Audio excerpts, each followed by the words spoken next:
especially Epton Belvigi, that we may come here. I always say the reason sikhona namuhla, it is not because the devil was weak this week or the past week. Two, akusho ukuthi the devil was not present. Abekhona nje ahlomile ahlasele impela, but the Lord, the anointing said no. Not today, praise God. And let me tell you, not tomorrow, and not the other week, not next month. We shall live. Oh, somebody say amen.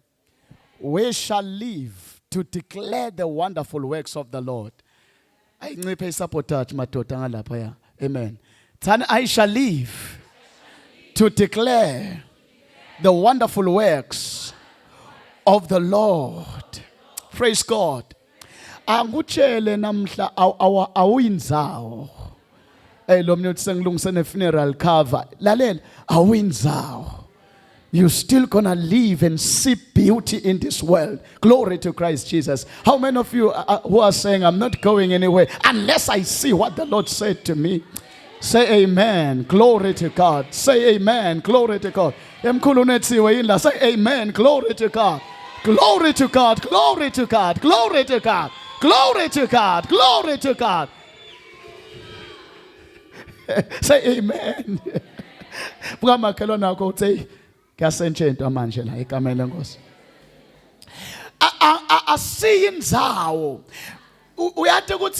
are we saying this? It's the word of the Lord. In Jeremiah 29:11, say that verse for me. Mashikata. So yabona usuhleli kwabani. Uhlule nje ngeli verse leli. Jeremiah konsa so yabona ufana bani.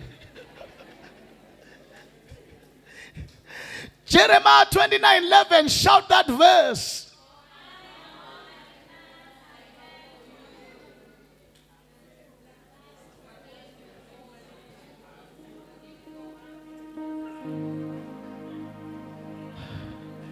Ngicela umbeke esandla lo makhelwane uthi in the name of Jesus be delivered.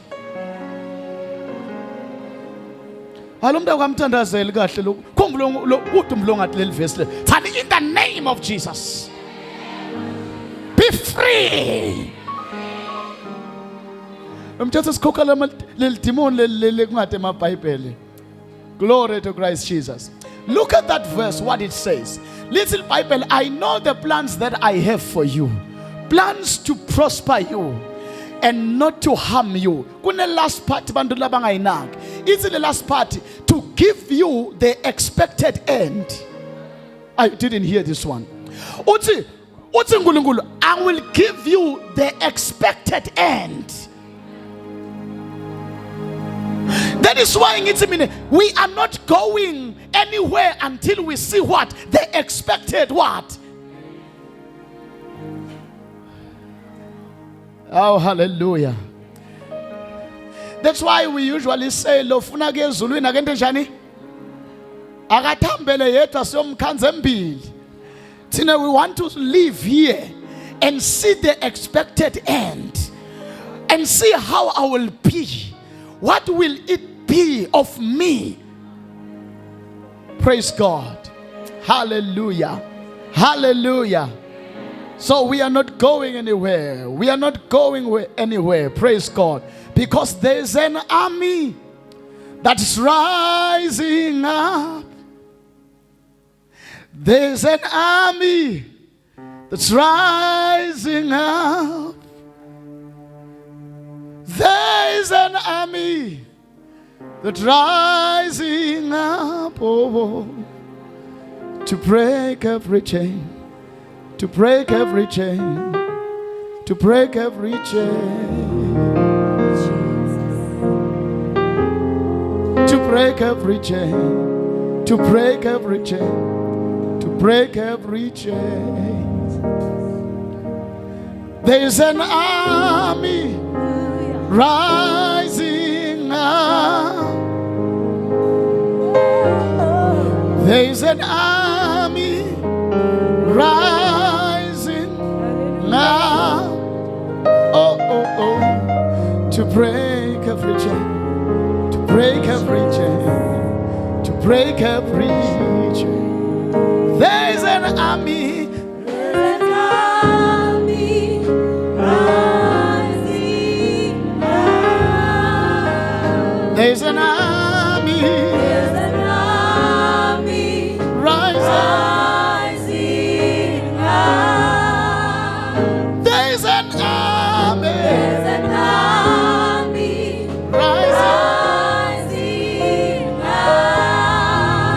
To break every chain. Break every chain. Break every Break chain. every chain. Break every Break chain. every chain. To break every chain. Break every chain. Break every Break chain. every chain. Break every Break chain. every chain. There's an army. There's an army rising. Rising up. There's an army. There's an army rising up. Rising up. To break every chain. Break every chain. Break every Break chain. every chain. Break Break every every chain. to break every Break chain. every chain. Break every Break chain. every chain. Break every Break every chain. We are the army. We are the army. Glory to Christ Jesus. We are the army that is rising in this season. We are rising in this season. Oh, glory to God. Liso lelingakakubona nendlebe lengakakuva. It is what the Lord has prepared. Bangaki laba ready for another Holy Ghost revival. Another revival bigger than the Azusa Street revival that we are waiting for. Another big move of God. Hey, bathandekayo. Phela thina survive iCovid asika survive lilide. We survive for a mandate, for an assignment that is not finished. Oh, glory to Christ Jesus. 2 Kings chapter number 2 from verse 1. I'll read maybe to verse 4. Otherwise, my message is in the whole chapter. When the Lord was about to take Elijah up to heaven by a whirlwind, Elijah and Elisha were going from Gilgal. And Elijah said to Elisha, "Tarry here, I pray you, for the Lord has sent me to Bethel." But Elisha replied, as the Lord lives, and as your soul lives, I will not leave you. So they went down to Bethel. The prophet's sons who were at Bethel came to Elisha and said, "Do you know that the Lord will take your master away from you today?" He said, "Yes, I know. Hold your peace." Verse 4, and Elijah said to Elisha, "Tarry here, I pray you, for the Lord has sent me to Jericho." But he said, "As the Lord lives, and as your soul lives, I will not leave you." So they came to Jericho. Verse 9. And when they had gone over, Elijah said to Elisha, "Ask what I shall do for you before I am taken from you." And Elisha said, I pray you, let a double portion of your spirit be upon me. Let a double portion of your anointing be upon me. Praise the name of the Lord. Amen. I want to continue by the instruction of the Holy Spirit from our message. The spirit of Elisha, which is the pursuit of grace that cannot be ignored. Umoya wa Elisha. Umoya wa Elisha is the pursuit. I don't know how I can put it in Siswat, but it is the pursuit, is the following, is the going after that cannot be ignored. Praise the Lord. So in summary, umoya wa Elisha nglo moya wekulandzela until uze ungathalaliseleki. Say amen in this place. As believers, we need to have this portion, Lomoya wa Elisha. Why do we have Lomoya wa Elisha? It's because most of the things, no matter what they call, they require that you have a journey before something can happen. Tinto tagomoya ativami gutsitendege at the beginning of the journey. You need to follow, you need to pursue, you need to press. Glory to Christ Jesus. You need to press on. You need to do something now and again. You need to be consistent. I'm talking from what the Lord has been doing in all my life. But everything in life is governed by consistency. Consistency is, sometimes we can call it the journey. Luhambo. Glory to Christ Jesus. Now I said to you, even maybe in passing today, I'm saying, live lengos litsi. Banela nje gwewela eJordan. Wase uthi lona qela noma yini ngakwentelani. Now look at these two people. Labantu sebahambe for a long journey. Labantu sebafike ku 4 remarkable places. Number 1, it was what? Gilgal, by Bethel, by Jordan. Later in Zawaleto, spiritually, they talk about certain characteristics and qualities. Ngoba inzawo ngewel Bible ifanana neligama lemuntu. Akubi khona ligama lemuntu noma inzawo kude umlando lolandzela that name or that place. That's why I don't know, but angiqolela if they are ready, they will listen.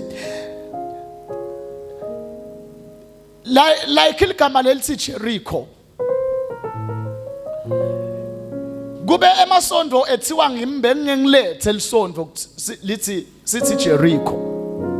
Ngoba there was a message that was said to Jericho. Leyashiwo uNkulunkulu. Ngalesikhathi bayiwisa. Wathi uNkulunkulu, let no one resurrect Jericho. Lokusho ukuthi if today I call something Jericho, I am resurrecting what God destroyed.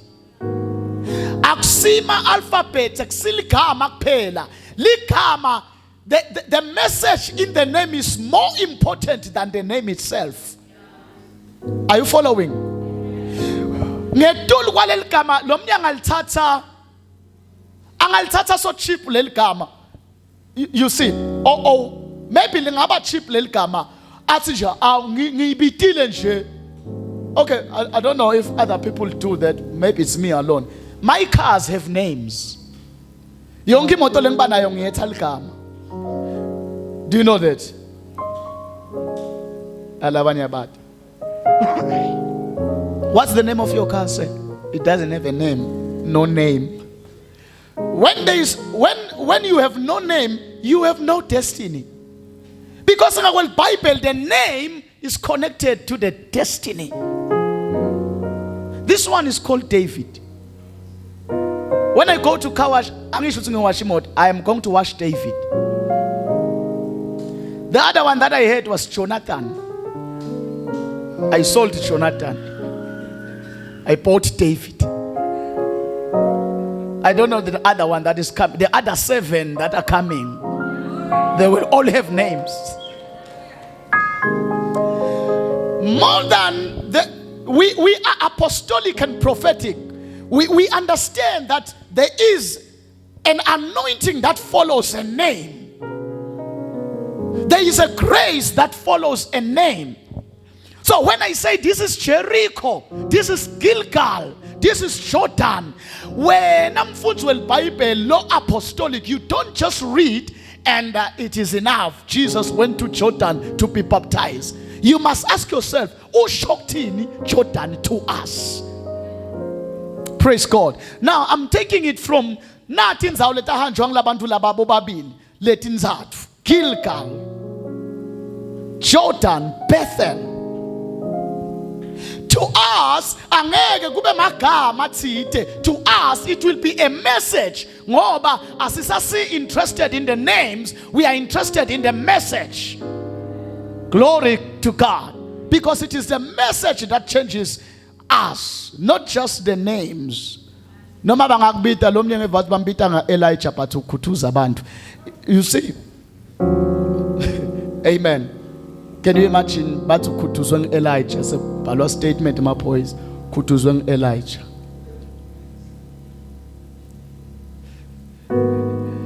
Oh, praise God. But look at this. What God is saying. There is a pursuit. There is a journey. There is a track that leads to some. Let's see, banela ku crosser and this one tend to this one. Nikumbule ukuthi besamjikise 3 times athi go back. What's lona I'm not going. In pursuit, in a journey, there must be that spirit in you. Let's say I'm not going back. Say amen in this place. That is what Naomi said. What's a good Ruth? Chiga. What's a Ruth? I'm not going back. Guess what? At last, Ruth, she got married again to a very rich man. And shata with a rich man, Ruth wangena genealogy ya Jesu. Kwathiwa ngkhokho wa Jesu. Hey, bathandeka, you don't get such things by laying hands. Hallelujah. You don't get, there are things that, oh my God, once indoda abanesisindo angutshela tholakala ngekubekwa tandla. Every time you think of something with a weight, oh God, with the namhla sikhuluma nge-anointing, maybe the whole month sikhuluma na-anointing. Le anointing, it's a weight, it's a voltage. Aya empilweni yemuntu. Voltage. I was listening to Billy Graham some time ago as one of the evangelists, because now umfundisi, you listen to pastors. If you are a singer, you listen to singers. But you're not a singer in church, but you listen to pianos. Say amen ngala. Kuthi praise him lelalela ini? Awukhuluma nendani niyawathanza ngiyanathi. Kuthi praise him lelalela ini? Kanemzalwane nje kuthi lolalela emapiano. Kaze likholwa lonke selicegisa inhloko.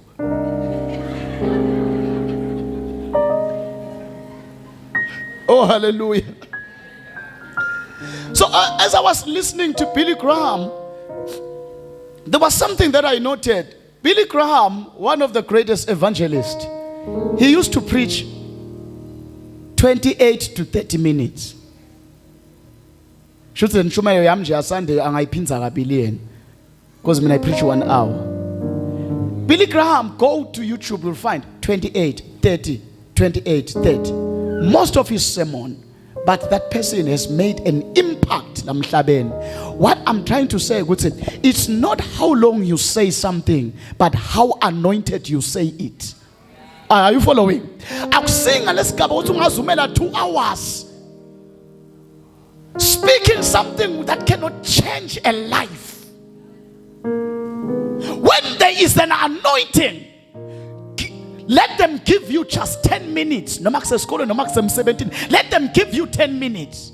It will be like 3 hours. Because the move of God will take over from that moment. Glory to the name of the Lord Jesus Christ. When the anointing comes. So this man, Lord help me. Let me cool a bit. So this man, sifunza kuye how to receive the anointing. And one of the anointing that I said last time, let's say 2 Kings, kuthiwa 13 verse 20, kuthiwa this man wathi sekafile wakhona kuvusa lesinye isithumbu. Kuthe ke imiracle eBhayibhelini lenkulu kunale miracle ya Elisha. Are you with me? Ngisho ima miracle ekhamba etikwe manje, ngisho ima miracle evuleka lwandle mancane than the miracle of Elisha. That's why the spirit of the Lord ungiholele Elisha. Nasikhuluma about the voltage of anointing. Kuthi ungavusa umuntu kwanawe sowafa. Hayi bonke labavusiwe bavuswe ngilabaphilayo, but khona lo wavusa lo file naye abe afa. So that's a certain kind of anointing. And angitshele bazalwana singabi libandla lelibanzako lelikhomba into ethi del Bible letinto tethu netitukulwane tethu. Usho njalo Izenzo 3 uthi letinto leto lokwaprofethwa ngato tethu netitukulwane tethu. Yebathandeka baphi bantu who will take possession and take ownership basi letinto tethu sitawudenda singakahambe emhlabeni. Hayi khamba umzana benelakathi yabona lamhlabeni angifuni ukuthi ngihambe kungakake kwabhalwa ngami ku first page ngemagama la ready kuthiwe ngento something great.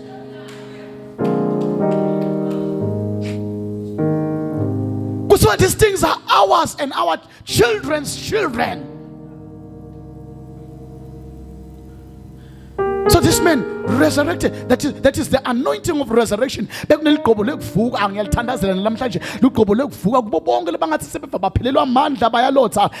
pray for the spirit of Elijah to work in your life. Resurrect in the name of Jesus Christ.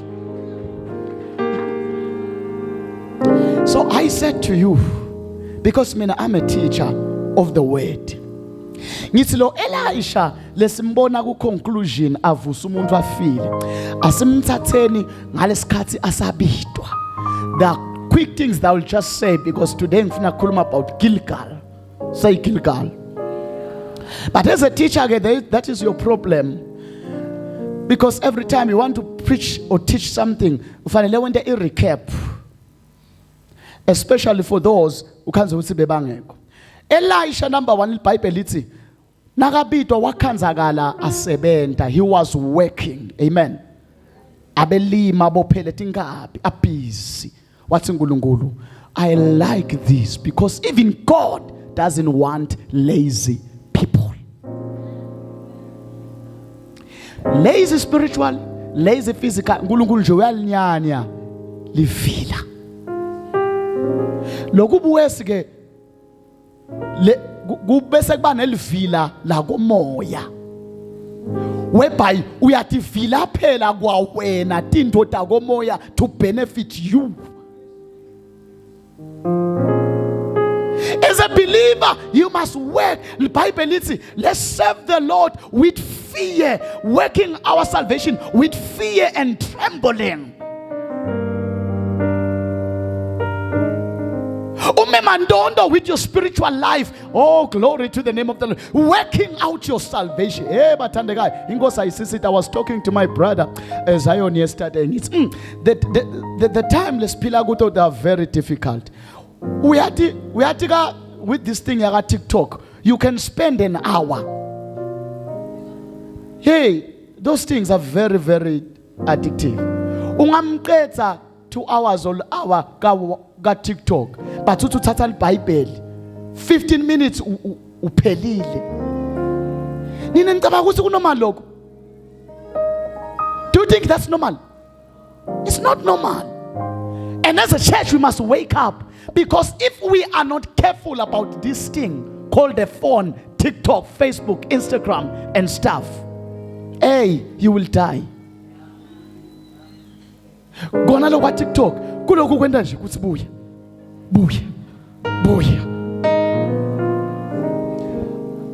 I downloaded it 2022 ngabona ngathi I'm getting addicted, I delete. I only came back section aba bathi mfundisi vula TikTok kahle kahle bazalwa mina ngiyakholwa ngiwiswe nginaba so nami ngibona ngiwani bo wathi singibani naba ma camera naba but mfundisi vula TikTok tofaka khona tinto takho. But nakhona I am careful, I only go there to upload and leave.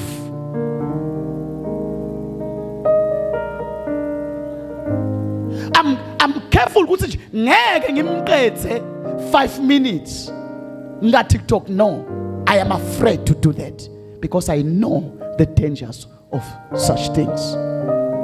What are you doing? I'm working my salvation. Let water yakhanzakala isebenta. Angeke ulale over your spiritual life utele and expect a double portion of the anointing. Anointing is sacred. Ngeke umane uthinta umhlaba. Ukuthinta umhlaba means to be separated from the world. You didn't hear this one. Let me come close. To touch the world, you must first be separated from the world. You can't touch them if you do as they do. That's the principle of life. The principle of life is angeke ungiphathe kani siyalingana ngema qualification. Do you know that? If I have a diploma and you have a diploma, you can't be my boss because we are equal. Same thing, you can't if you are sharing the same standard with them. That's why the Bible says that be transformed, do not conform to this world. Say amen in this place. Say amen in this place. Say amen in this place.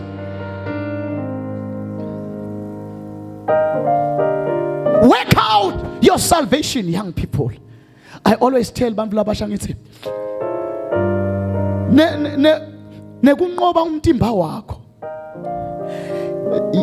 Uthi Paul lo mtimba ngwenta njani? Ngiyawuganzaya. Ganzaya kusho ukuthi angu entertain. Lord, angekho lapho. This man was found working. Number 2, little Bible, immediately bambita, he stood up straight away. Immediately. I'm just doing a recap. Immediately. If you want to get to this level of power in your life, you must act promptly. You must act very fast. Lokunye iBhayibheli lithi wanela kubitwa wathatha letingabi watibulala wathatha emajoko, meaning teachings, wakushisa wakcloser le career for the new career. Some other journeys, you need to close the old journey. Say amen, say amen, say amen, say amen. You need to close the old journey in order to open a new one, even effective. Did you hear that one? Did you hear that one? Lamanye ma journeys are as chronic but effective. Ngoba nalamatsala asika wavali. You are running 2 journeys. You are servicing 2 companies. Close another tender so that you can be effective in this one. Elisha wathi angifuni ukuthi sengihambile ngibe ngikhumbula ukuthi nginetinkomo nemajoko. He killed the cow, burned the yokes to have the single focus. Anyone loyal anointing must have single focus. Single focus. And then I've preached many times in this place. Why Jesu nakase Jordan kwehla moya lo ingcwele ngesimo sani? Awulabanye abantu nalelo verse la ulifundzanga na Sunday school. Jesu wehla ngesimo sani? Lo mnye uthi senyoka. Moya lo ingcwele wehla ngesimo sani? Hayi sema butterfly. Wehla ngesimo selituba. Nayi character why a dove? Leni lituba. Uthiwa lituba lana kulokubitwa ukuthi singleness of focus. Bathi ke lituba nangabe libukele alikhoni kulingisa chameleon. Bathi letinye tinyon tiyakhona to do that ukuthi tibukele phindze tibuke eceleni. Bathi lituba kuthiwa nalibukele on the left aliboni lutho on the right completely. Yeah, this one is saying with that face, it's your first time. Welcome to the house of the apostles. Glory to Christ Jesus.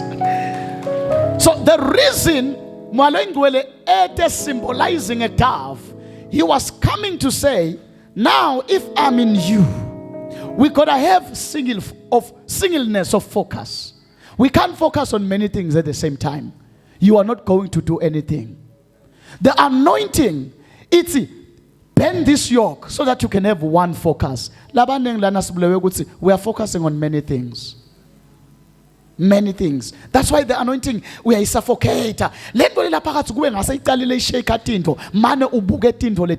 You are like a chameleon.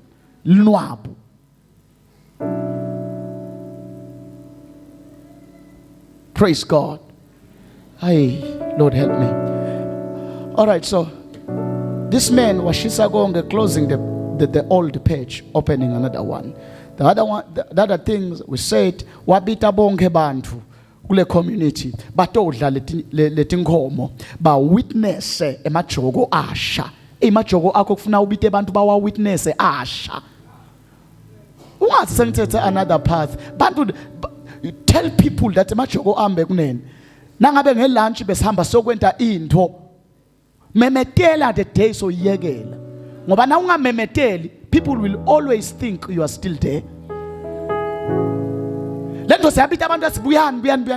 Beningathi ngingumlimi kusukela namhla, forget. Now I'm a servant of this man Elijah. So that everyone can know my stand. Meaning everywhere I come, I make people to know my stand. Nas Figures Court 2010, the first service SEM, we stood up. With Apostle Shabang Osepetan. First service, sangathi safuna kufunza college. Once you try to study them, understand them, you will hide forever. Now figure when first time hey, my God, I'm born again, filled with the Holy Ghost, tongue talking, full of fire, anointed to do wonders. Hey, yes, when the Spirit comes, He takes us out of ourselves. That's why when the Holy Ghost comes, say amen in this place. He takes you out of yourself. He shakes you. The Bible is when they were on the upper room, when the Holy Ghost came, the Bible is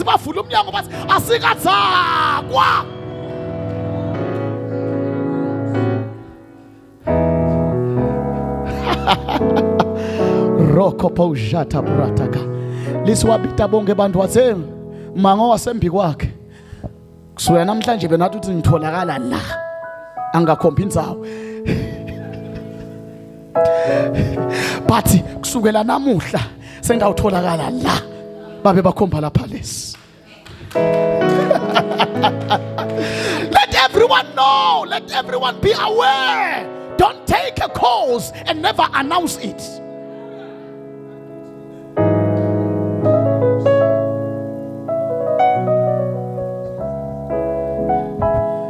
So, as asahamba Elisha, kude beketa kuyeta umkhumbuta ukuthi tinkomo watshiyana bani, because everyone knew. Wena nosibaphe bakukhumbuta ngaleli banzako. Ngaleli formile. Leliphume efrijini. Look, you never publicly proclaim your new direction.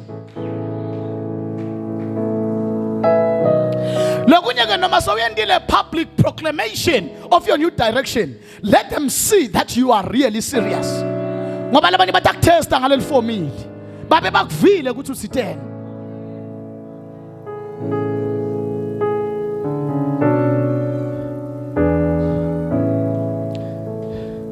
And the last thing that he did in his calling,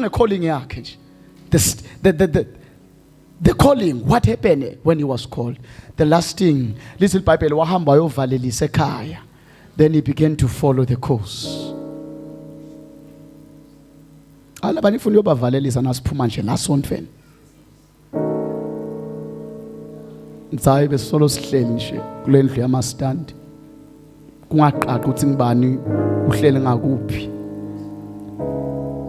Yalo ngavalelisa kwamakhelwane ngabutavalisa mpampa lo thana ngiyovalelisa nangiphuma lami apha kwashe mabhutse kana abangakangenti lutho abangangithathi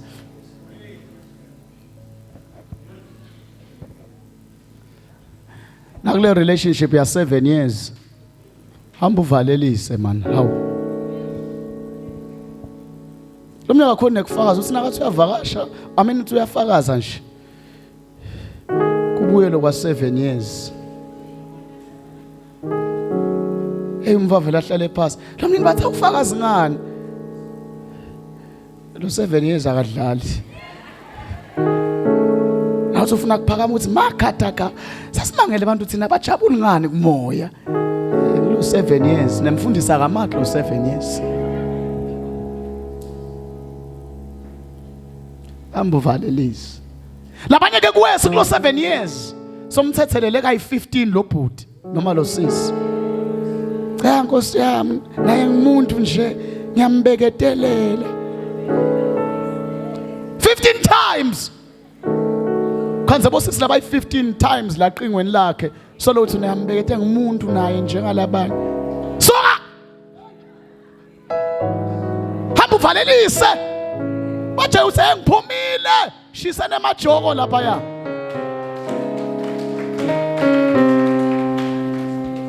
uNkulunkulu angakunika kanjani into lenhle ubufumbathile. Phela nangabe ngifuna ukukunika into lanhla lokufumbathile.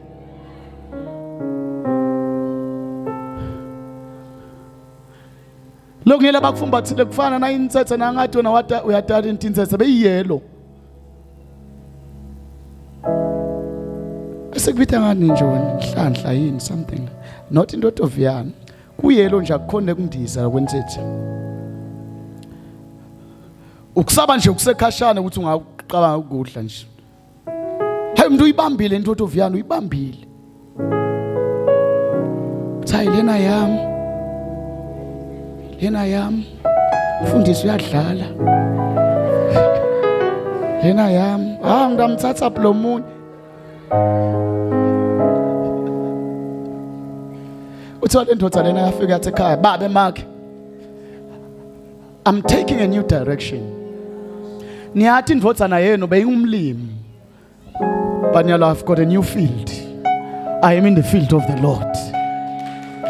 The parents knew, the community knew, the colleagues balimi labanye they knew kusuhambile umlimi.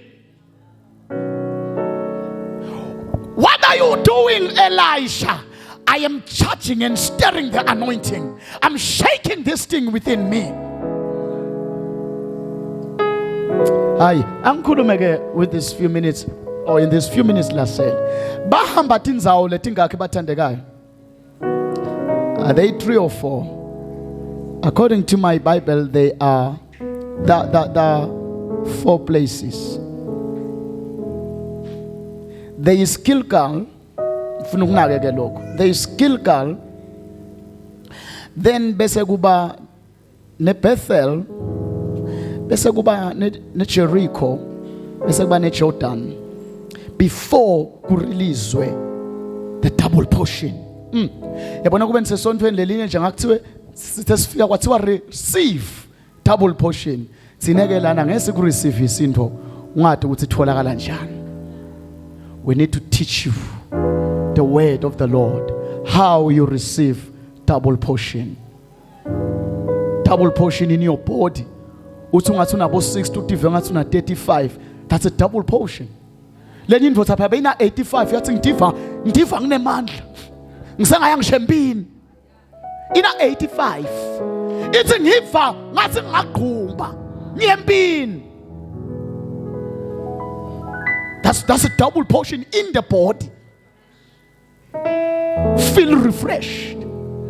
Is the Bible lithi phakathi kwenu lo tawufa 100 kuyawuthiwa ufesa asesemncane.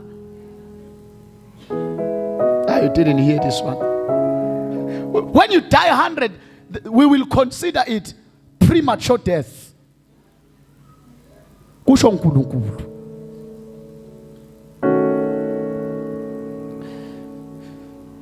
So they went to this I'm going to talk in this few minutes about one place. Gilgal. Say Gilgal. As a believer, your journey must begin from Gilgal. Futhi itraceke ukuthi uqalephi futhi akusilicala nekuqalela phasi namuhla niyangiva bazalwane. Nava ngathi ufuna uqalele phasi qalela phasi and have your Gilgal today. So the Gilgal is the beginning of the journey. And lokumnanzi kufanele uyathi Gilgal yakho as a believer. Ungathi nje ngiyakholwa ukukhumbule ukuthi wasinziswa nini. awukhumbula ukuthi waqola nini ngamoya oyingcwele. On Friday I was talking la ngithi bantu asebayekele netilimi labativa kumakhelwane. Asukhumbule lilanga whereby you were filled with the Holy Ghost. Wena uthi hayi ngalela langa ngiyalikhumbula lelanga lela. I was baptized in the Holy Ghost. Say amen in this place. Say amen in this place. You must have your Gilgal, your beginning. Now let's look at this. We are Palagawen as a son of the Holy Ghost palace. Lelkama elithi Gilgal by definition lisho rolling away of reproach. Kususwa kwelihlazo. Rolling away of Egypt, reproach. This one is found in Joshua 5. Joshua 5 verse 9. The Bible is, then the Lord told Joshua, today I have rolled the disgrace of Egypt away from you. That's why that place is called Gilgal today. Siyeba uthi Gilgal yanemishwa kanjani? Uthi uNkulunkulu ngoba namhla sangendeni ngisuse elihlazo. Lenzawo siyibita ngathi yini? So Gilgal means what? The removal of disgrace or reproach. Kususwa kwelihlazo. Awuthine sonke sinayo iGilgal yethu nangabe sophendukile. Our Gilgal is the cross. Choose every journey to double portion begins where? Hey, come on, somebody say in this place. Say amen. Ukhona lapha baba. Ngiyakubona lapha. So, what's uNkulunkulu? This is called Gilgal because ngalelanga leli sengisuse elihlazo lenu. And our shame was removed at the cross of Jesus. Now, there are 4 things then I pray that are always connected. No malani mlayeto nge Gilgal. I just want to treat them. These places with respect. The word of the Lord in this apostolic man. Number 1. Something important yendeka kulenza waseGilgal kuthiwa ngilapho babeka khona eMatshe lang 12 nabaqedza kuwela. So Gilgal, but these are memorial stones. Matshe eskhumbuto. They were placed at Gilgal. That is found in Joshua 4 verse 19 and 20. Lokushawusi lokunye lokukhulunywa iGilgal ikhuluma about remembrance, fresh memory. Umuntu loya ku anointing kufanele abe ne fresh memory always of what happened at the cross. Yabona wakhohlwa siphambano nebhlungu baso uyaqeka ekholweni. Bangakho abavumelana nami. If you forget what Jesus did, you lose strength automatically. You lose anointing. Because anointing yakho always ifuna ukuthi you remember the painful death of Jesus. Ngoba umthombo weligqobo kusesiphambanweni. But you must ngoba ngesabuyela esiphambanweni, what we can do now, keep it in your mind. Asilandzele madodeni yami. Silandzela thine luhambo that began at the cross. As you go, remember the cross. It gives you anointing. As you remember that Jesus died, that you may have power. Power is stirred up in you. Amandla yavuka just by remembering. You must not forget the cross. So keep in mind, remember. As we want anointing, remember. 2 Timothy 2 verse 8, the Bible says, remember that Jesus Christ of the seed of David was raised from the dead according to my gospel. Remember. Uthi Paul khumbulani, Jesu wavuswa kulabafile. Now, according to my gospel, why Paul let them remember? It is because there is power in remembrance. There is anointing in remembrance. So what you are doing every time, sometimes to remind you. You already know, but we are here to remind you. But above all things, my fellow brethren, remember the death of Jesus. remember the death of Jesus. Nakulokunye lokwenteke eGilgal lokhu so remarkable. Bathi nabafika eGilgal wathi uNkulunkulu kuMoses, bita bonke besilisa ubasoke. So Gilgal, awukhona ukukhuluma ngeGilgal in the Bible and never talk about circumcision. You cannot. Nakuthiwa ke ijeni ya Elisha na Elijah iqale eGilgal, it means the journey begins at what? Sika. Yeah, phela ngisendlini bapostoli la. You talk like you understand what is being said. Ngoba ngesikhulume ngaGilgal ungamathi Gilgal kulena ubheke siphofane, but now we are talking about the message in the name. So we're not focusing on the name, we're focusing on the message in the Gilgal. Always is associated with circumcision. Now since the journey to anointing begins at Gilgal, so the journey to anointing begins at circumcision. Bese athi Philippians 3 verse 3, we are of the true circumcision because we circumcise in the heart.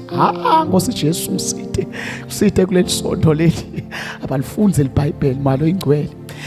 Uthi Paul thina sibekusoka sibili ngoba sisoke kuphi? Enhlitweni. Asifane emaIsrael asoke enyameni, thina sisoke enhlitweni. Lokusho ukuthi when we speak of the anointing, God speaks of the heart. When you speak of the anointing, God speaks of what? How is your heart? What do you love with your heart? What is it that the heart is going after? Friday when we talk to God about power, he talks about purity. When you come with God, I want power with God. Let's talk about purity. Also, let's talk about the anointing in Elisha. God would let the journey go back to Gilgal. How is your heart? Besatlo mnilito emntu yimbi aphandle kweyami. Malonga yathi. Hayi bathanda ngicabanga le verse belele mahedeni. Ngeke ube ngumzana uphindze usonenhlito lembi. Uyithatha phi inhlito lembi wena so ukholwa? Kusho ukuthi awukaphenduki. Nangabe nje nasiphuma la, hey lapha esontweni, hey lapha esontweni. Yabona? Hayi khona. Umuntu uyaya nje ngoba nakho. Inhlito uyayibona inhlito le. Ayikafika eGilgal, lenza bayikaqala eGilgal. Inhlito ayikasokwa.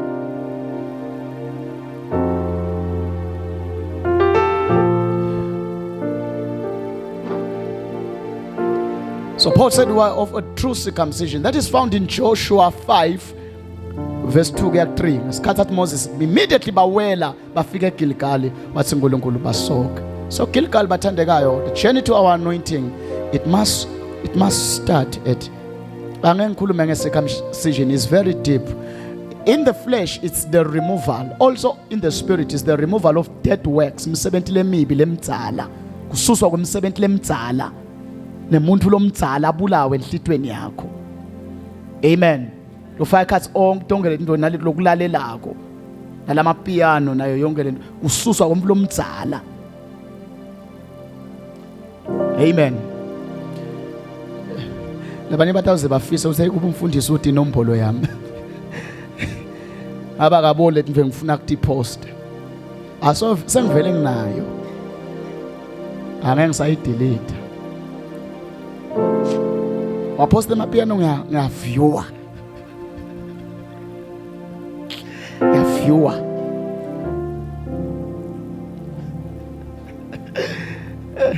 Chama kanzani senkingeni. So Gilgal speaks of circumcision, the removal, the separation of the dead works with the works of the spirit. Lapho uthi uNkulunkulu nasifike eGilgal uthi let's talk about anointing.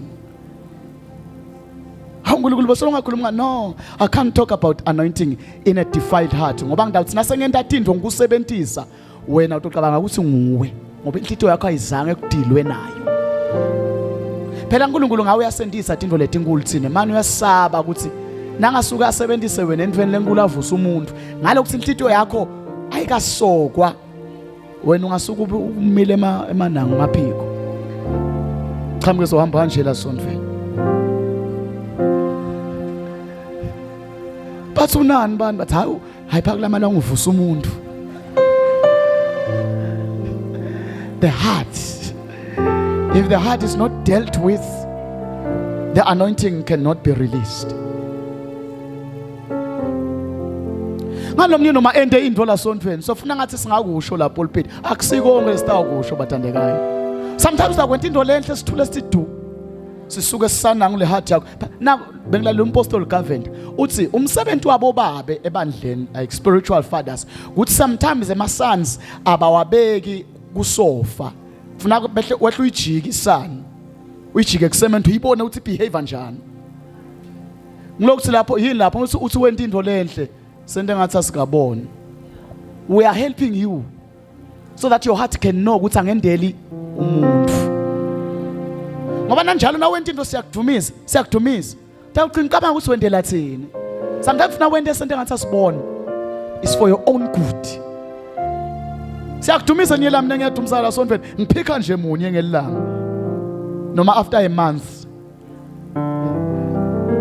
So sometimes sibo babe lo mnye nje uyothi asengimjike nje kancane.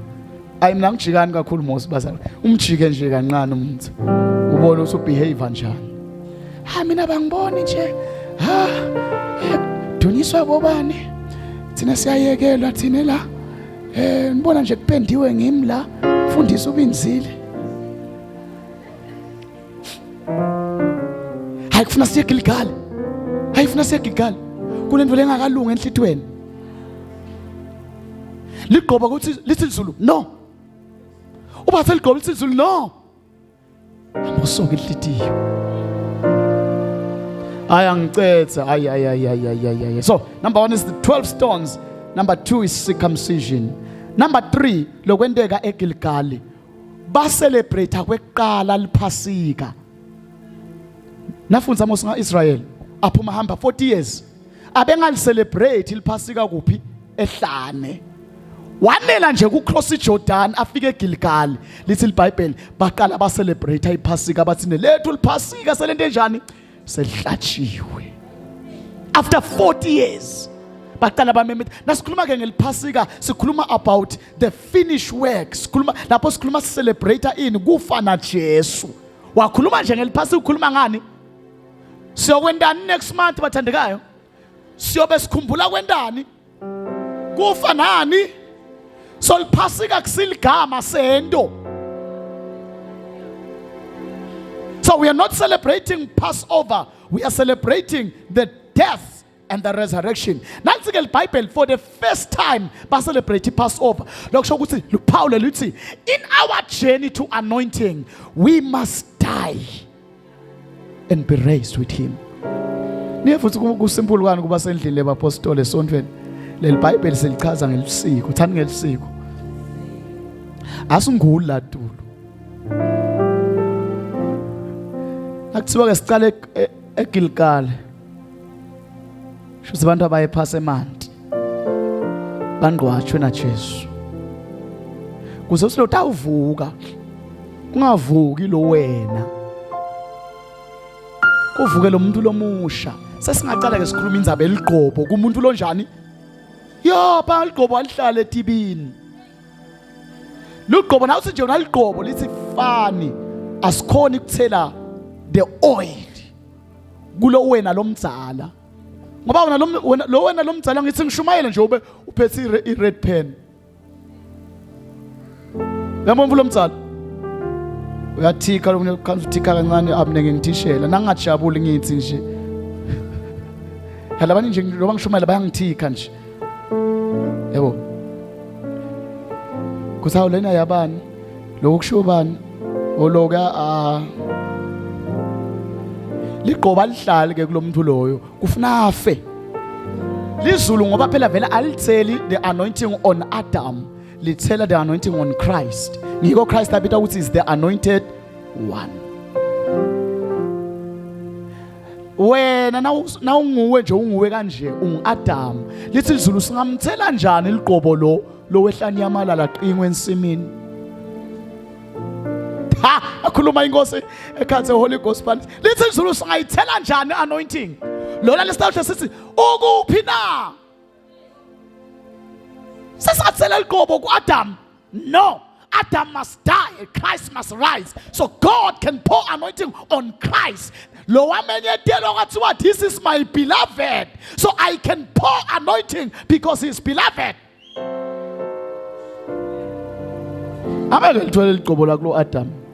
Adam nje ngilomdzala wakho lobunguwe nje.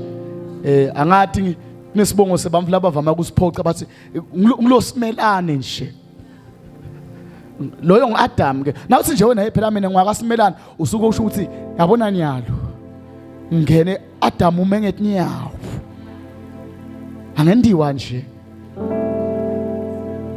ngusimelane lo akusuye simnana nginiside ngi-Adam labanye bathi ngisibongo sami once wangena esibongweni sakho songene ku-Adam ngiko ke iGilgal idzinga ukuthi hambofa uvuke nasuvuka iBhayibheli bese lithi nikulunga kwaKristu sho nasekuthelwa leligqobo when he pour nikhona abathandekayo la when God pour the anointing he doesn't see Adam he doesn't see you he see his beloved son because you have now become like him as you were like him in his death ngoba lithi iBhayibheli nangabe safa naye sitawuvuka naye. There is more depth in that. If safa naye sivuka sesinjengaye such that we are not recognized as human beings, we are recognized as Christ's brothers. Hey, yeah.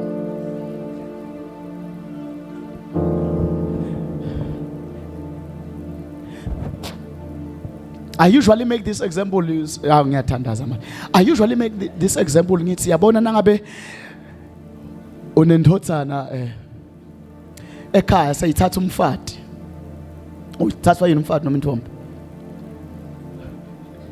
nathatha kwento irevelation ala ingekho khona thatha umfati asambeni sembili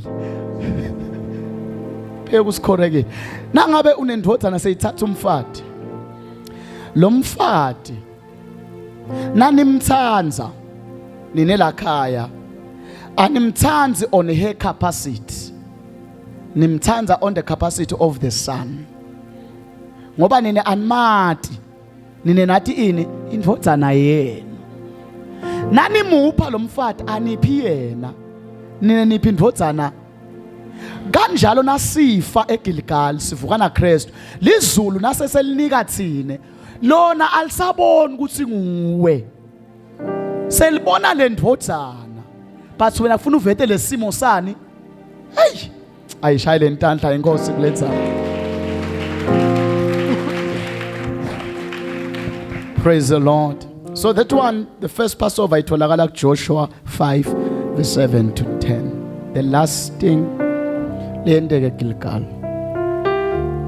Ngicela ungalahleki man yebo kona abantu balahleka ku teaching bafuna ngathi ungapheka kuvangela.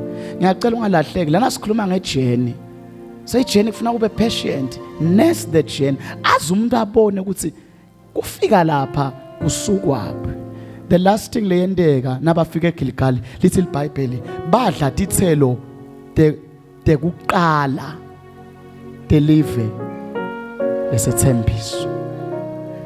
Ngithanda ngendlela libeka ngayo iBhayibheli lithi bathe nje nabathi bafika eGilgal imana yanqamuka. Angathi uyakubona lokho. Uyakhumbula bayidle ngakho weminyaka imani 4 abanye basi 400 abanye basi 40 bahamba ngakhe ehlane ebantu 40 years ku 40 years ke badla ini imana but lithi nabathi nje afike eGilgal imana yanqamuka lisho njalo iBhayibheli base baqala badla ini dithelo leti labathenjiswa tona long ago. So now we must get a message what it means to reach Gilgal. It means the change of menu. Gilgal means the change of. Nakuthiwa nje sicale eGilgal kusho ukuthi the first thing lenye lesiyibukako, you must change your menu.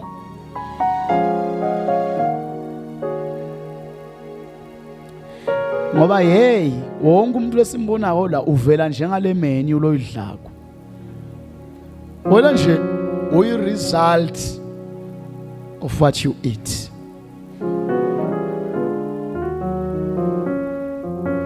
There must be a change of menu and diet when we talk of anointing.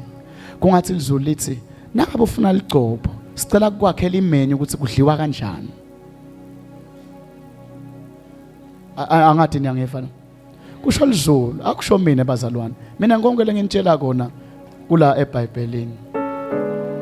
Lithi nabafika eGilgal bathi uNkulunkulu let's change menu. Ngoba sesintweni lensha manje. Lisha lelivelele. Let's change menu. Bangaka labafuna ke intweni lensha. Lizulu lithi change the menu.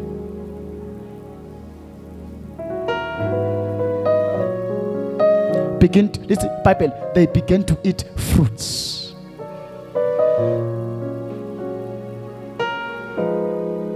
That one is found in Joshua chapter 5 verse 11 and 12. In conclusion, in our great journey to the double portion anointing, let's be sure that we've dealt with Gilgal very well. Gilgal, you remember the 12 stones. Gilgal, you circumcise. Gilgal, you die and rise. You celebrate the Passover. Gilgal, you change menu. 4 things. Let's pray. Heavenly Father, you are good and good to be praised. Sibonga live lakho Nkosi ukuthi amina ngamunye njengoba sekasinzisiwe there is a journey. Futhi Nkosi luhlelo loluhambo Nkosi luphelela to peaks, to climaxes of anointing. Loluhambo luphelela etiphethweni letinkulu. Njengoba kwenteka kuElisha that at last he could raise a dead man in his death. Such altitude in the spirit, such dimensions in the spirit. Hey, uNkulunkulu sifuna kufika. Sifuna kufika kwenteke intfo letinkulu. Donke laba prophet angathi ba prophet digqwaliseke ngalesitukulwane ngathi nasemakhaya ethu wherever we live. Oh God, we want to bring a shift in the mighty name, but it calls for an anointing. It calls for an anointing. Ngemagama ngesikhone, everything rely on the anointing. Malo ingcwele ngiyathandaza kulolu hambo lolu.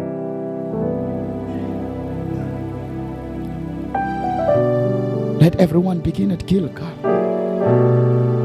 Siyabonga Nkosi ukuthi eGilgal ukhona moya loyingcwele kusita.